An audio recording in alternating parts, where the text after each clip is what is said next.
Hi అండి. ఇవాళ భీష్మ ఏకాదశి కదా, అందరికీ భీష్మ ఏకాదశి శుభాకాంక్షలు. చూసారా, దీపధూప నైవేద్యాలను సమర్పించుకొని పూజ చేసుకొని ఇల్లంతా సాంబ్రాణి పొగ అనమాట. దేవునికి భగవంతునికి కూడా సాంబ్రాణి వేసి బాగా పూజ చేసుకుని మనసులోనే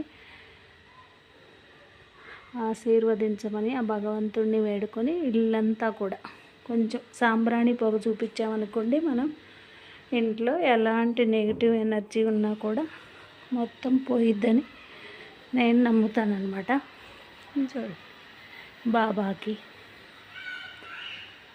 ఇంట్లో ఎలాంటి నెగిటివ్ ఎనర్జీ ఉన్నా కూడా మొత్తం సాయంత్రం సమయంలో సాంబ్రాణి ధూపం వేసుకున్నాం అనుకోండి, ఇంట్లో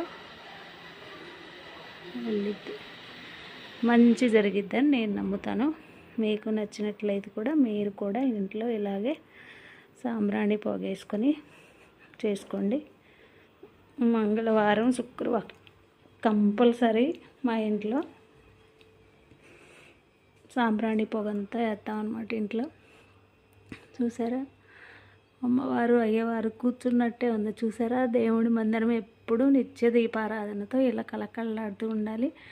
ఎంత అందంగా ఉందో చూసారా. అందరికీ మరోసారి భీష్మ ఏకాదశి శుభాకాంక్షలు.